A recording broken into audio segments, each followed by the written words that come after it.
அனைவருக்கும் வணக்கம். இப்போ நீங்கள் பார்த்துட்ருக்க காட்சியானது மேல்மருவத்தூரில் குடிக்கொண்டிருக்கக்கூடிய அந்த ஆதிபராசக்தி அம்மனுக்கு தெய்வ ஆராதனைகள் காட்டும்போது எடுக்கப்பட்ட ஒரு பிரம்மாண்டமான காட்சி பதிவுகளை தான் நம்ம இப்போ பார்த்துட்ருக்கோங்க. இந்த நிமிடத்தில் நீங்கள் இந்த அம்மனுடைய ஆராதனைகளை பார்த்துட்ருக்கீங்க அப்படின்னா உங்களுக்கு நிறைவேறாத ஆசைகள் ஏதாவது இருந்துச்சு அப்படின்னா உங்களுடைய ஆழ் மனதில் நினைத்து கொண்டு நம்மளுடைய கமெண்ட் பாக்ஸில் மேல்மருவத்தூர் அம்மனுக்கு போற்றி அப்படின்னு சொல்லிட்டு மறக்காமல் 3 முறை பதிவு பண்ணுங்கள். நீங்கள் இந்த தருணத்தில் அந்த அம்மனை நினைத்து இப்படி ஒரு விஷயம் செய்யும்போது கண்டிப்பாக நீங்கள் என்ன விஷயங்களெல்லாம் வேண்டுதலாக நடக்கணும் அப்படின்னு நினச்சிங்களோ அந்த விஷயங்கள் அனைத்துமே அந்த அம்மன் கூடிய விரைவில் நடத்தி வைப்பாங்க. ஸோ நம்பிக்கையோட இந்த ஒரு விஷயத்த செஞ்சு பாருங்கள். அதுக்கு முன்னாடி நீங்கள் இப்போ தான் நம்மளுடைய சேனலை ஃபர்ஸ்ட் டைம் பார்க்குற மாதிரி இருந்தால் மறக்காமல் சப்ஸ்கிரைப் பண்ணிவிட்டு கீழே இருக்கும் பெல்லைக்கானையும் மறக்காமல் கிளிக் பண்ணுங்கள். அப்போ தான் நம்ம சேனலில் போடுற ஒவ்வொரு வீடியோவுமே உங்களுக்கு நோட்டிஃபிகேஷன் மூலியமாக உடனுக்குடனே வந்து சேரும். நம்ம இன்றைக்கி இந்த வீடியோ பதிவுகளில் என்ன பதிவுகளெல்லாம் பார்த்து தெரிஞ்சுக்க போகிறோம் அப்படின்னு பார்த்தீங்கன்னா மேல்மருவத்தூர் அம்மன் எப்படி உருவானாங்க, மேலும் அந்த கோவிலை பற்றிய பல சுவாரஸ்யமான விஷயங்கள்லாம் என்னென்ன இருக்குது என்பதை பற்றி தாங்க நம்ம இன்றைக்கி இந்த வீடியோ பதிவுகளில் முழுமையாக பார்த்து தெரிஞ்சுக்க போகிறோம். இந்த பதிவுகள் அனைத்துமே உங்களுக்கு பயன் கொடுக்கக்கூடிய வகையில் தான் இருக்கும். அதனால் ஸ்கிப் பண்ணாமல் தொடர்ச்சியாக பாருங்கள். ஸோ இப்போ வாங்க நம்ம வீடியோக்குள்ளே போகலாம். ஸ்ரீ வாராகி அம்மன் ஜோதிட நிலையத்தில் உங்களுடைய பிரச்சனைகள் எதுவாக இருந்தாலுமே அதற்கு உடனடியாக அவர்களிடம் தீர்வு சொல்லப்படுதுங்க. அது மட்டும் இல்லாமல் அவங்க நிறைய பிரபலங்களுக்கும் ஜோதிடம் பார்த்துருக்காங்க. ஸோ நீங்களும் உங்களுக்கு இருக்கக்கூடிய பிரச்சனைகள் அனைத்திற்குமே உடனடியாக தீர்வு காணணும் அப்படின்னு நினச்சா டிஸ்கிரிப்ஷனில் உங்களுடைய கான்டாக்ட் நம்பரை ஆட் பண்ணியிருக்கோம். ஸோ மறக்காமல் தொடர்பு கொண்டு பயன்பெற்றுக்கோங்க. தமிழகத்தில் நூற்றுக்கணக்கான அம்மன் கோவில்கள் இருந்தாலுமே ஆதிபராசக்தி என்றதுமே அனைவருக்கும் நினைவிற்கு வரும் இடம்தான் மேல்மருவத்தூர். அதே போல் சென்னை சுற்றி முக்கிய கோவில்கள் என்றதும் நினைவுக்கு வருவதுமே இந்த மேல்மருவத்தூர் தாங்க.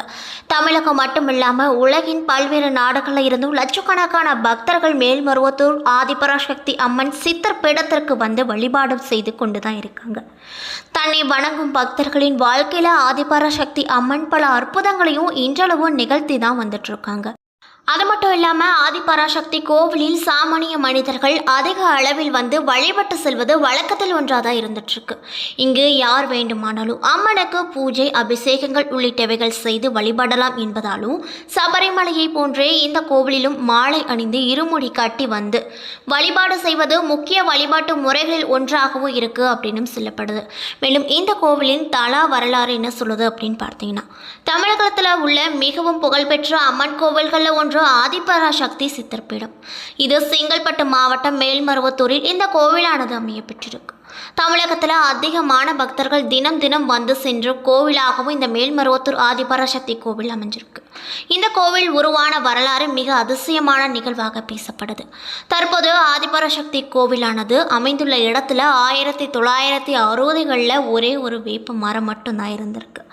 இந்த மரம் மற்ற சாதாரண வேப்ப மரங்களைப் போல் கசப்பு தன்மை கொண்டதாக இல்லாமல் இதன் காய்கள் இனிப்பு சுவையோடு இருந்திருக்கு. இதிலிருந்து வடியும் பால் போல் போன்ற பொருள் இனிப்பு சுவையை உடையதாக இருந்திருக்கு. இதனால் இந்த பகுதி மக்கள் மட்டும் இல்லாமல் இதனை கடந்து செல்பவர்களும் ஆச்சரியத்தோடு இதனை சாப்பிட்டு வந்திருக்காங்க. ஆனால் அதை விட ஆச்சரியம் என்ன நடந்தது அப்படின்னு பார்த்தீங்கன்னா இந்த மரத்தில் பால் கனிகளை சாப்பிடுபவர்களுக்கு இருந்து வந்த நோய்கள் அனைத்துமே நீங்கி குணமடைவதை அவங்களால் பார்க்க முடிந்தது. இதனால் இந்த அதிசய வேப்ப மரம் பற்றிய தகவல்கள் மற்ற இடங்களில் பரவி இருந்தது அப்படின்னு சொல்லப்படுது. அதே போல் 1966ஆம் ஆண்டு தமிழகத்தில் வீசிய புயலால் இந்த வேப்ப மரம் அடியோடு சாய்ந்தது. அந்த மரத்தின் வேர் பகுதியில் இருந்து சுயம்பாக கல் ஒன்று வெளிப்பட்டது. அந்த சுயம்புவிற்கு மேல் சிறிய குடில் அமைத்து இந்த பகுதி மக்கள் பூஜை செய்து வழிபட்டு வந்திருக்காங்க. இதற்கு சித்தர் பீடம் என்று பெயரிட்டு வந்தது. பல ஆண்டு காலமாக சுயம்பு உருவம் மட்டுமே இங்கு வழிபட்டு வந்தது. மேலும் 1977ஆம் ஆண்டு நவம்பர் 25ஆம் தேதி தான் இந்த சுயம்புவிற்கு அருகில் 3 அடி உயர பீடத்தின் மீது அன்னை ஆதிபராசக்தியின் சிலை பிரதிஷ்டை செய்யப்பட்டது அப்படின்னு சொல்கிறாங்க. 1000 இதழ்கள் கொண்ட தாமரை மீது வலது காலை மடித்து இடது காலை தொங்க விட்டு அமர்ந்த நிலையில் வலது திருக்கரத்தில் தாமரை மொட்டும் இடது திருக்கரத்தில் சின் முத்திரை காட்டியும் காட்சி தராங்க இந்த அம்மன். மேலும் 1000 இதழ் கொண்ட தாமரை என்பது தியானத்தை குறிப்பதாக சொல்லப்படுது. அன்னையின் கையில் உள்ள சின்முத்திரை ஞானத்தை அருளக்கூடியதாகவும் சொல்லப்படுது. மேலும் அன்னையின் தலையில் ஜடாமுடி கிரீடம் போல் அமைந்திருக்கு அப்படின்னு சொல்லப்படுதுங்க. மேலும் இந்த கோயிலில் ரொம்ப ரொம்ப சிறப்பான விஷயங்கள்லாம் என்னன்னு பார்த்தீங்கன்னா, ஒரே தாய் ஒரே மனித குலம் என்பதே ஆதிபராசக்தி சித்தர் பீடத்தின் அடிப்படை கொள்கையாக இருக்கு.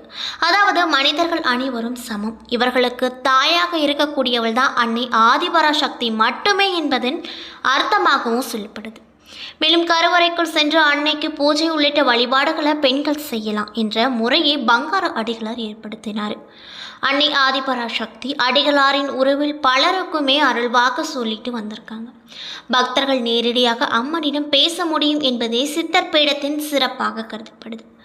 பல அற்புதங்களையும் அதிசயங்களும் இந்த உலகத்தில் நடந்திருக்கு. இதனால் பக்தர்கள் பங்காரு அடிகளார அம்மா என்று அழைக்க துவங்கினாங்க.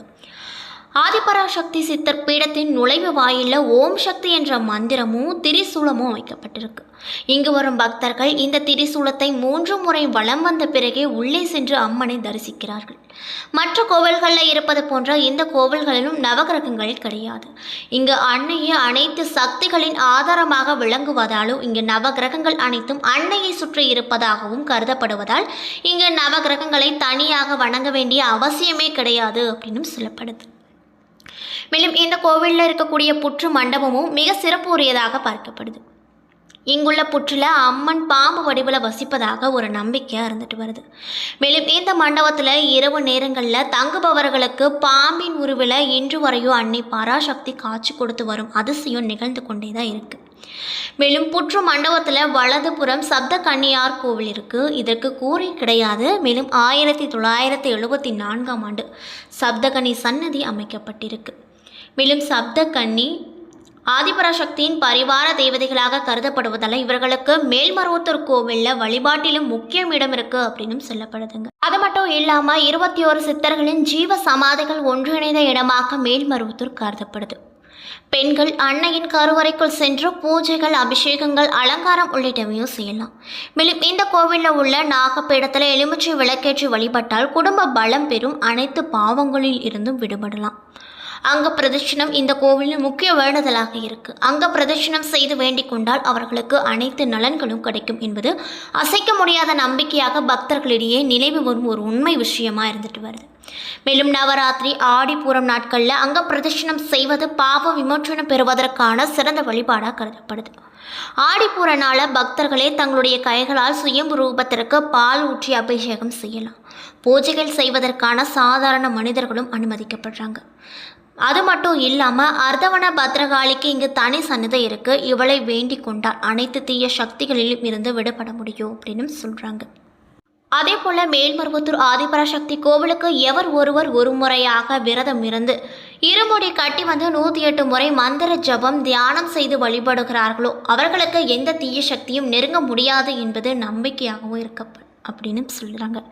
அது மட்டும் இல்லாமல் இங்கு என்னென்ன திருவிழாக்கள் ரொம்பவே விமர்சையாக கொண்டாடப்படுது அப்படின்னு பார்த்தீங்கன்னா, தைப்பூசம், யுகாதி, தமிழ் புத்தாண்டு, சித்ரா பௌர்ணமி, ஆடிப்புறம், நவராத்திரி, பௌர்ணமி, அமாவாசை நாட் போன்ற தினங்கள் எல்லாம் இங்கு ரொம்பவே விமர்சையாக கொண்டாடப்படும் திருவிழாக்களாக பார்க்கப்படுது.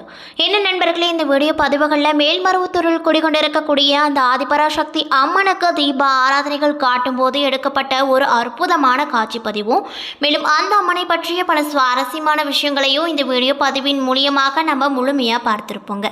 இந்த பதிவுகள் அனைத்துமே உங்களுக்கு பயன் கொடுக்கக்கூடிய வகையில் தான் அமைய பெற்றிருக்கும்.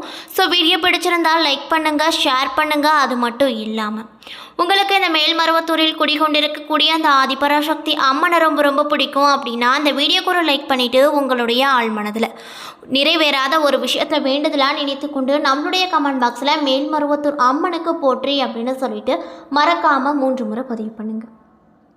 நீங்கள் இந்த தருணத்தில் அந்த அம்மனை நினைத்து இப்படி ஒரு விஷயம் செய்யும்போது கண்டிப்பாக நீங்கள் உங்களுடைய ஆழ்மனதில் என்ன விஷயங்களை வேண்டுதலாக நினைத்தீங்களோ அந்த விஷயங்கள் அனைத்துமே அந்த அம்மன் கூடிய விரைவில் நடத்தி வைப்பாங்க. ஸோ நம்பிக்கையோடு இந்த ஒரு விஷயத்தை செஞ்சு பாருங்கள். அதுக்கு முன்னாடி நீங்கள் இப்போ தான் நம்மளுடைய சேனலை ஃபர்ஸ்ட் டைம் பார்க்குற மாதிரி இருந்தால் மறக்காமல் சப்ஸ்கிரைப் பண்ணிவிட்டு கீழே இருக்கும் பெல் ஐக்கானையும் மறக்காமல் கிளிக் பண்ணுங்கள். அப்போ தான் நம்ம சேனலில் போடுற ஒவ்வொரு வீடியோவுமே உங்களுக்கு நோட்டிஃபிகேஷன் மூலியமாக உடனுக்குடனே வந்து சேரும். நன்றி.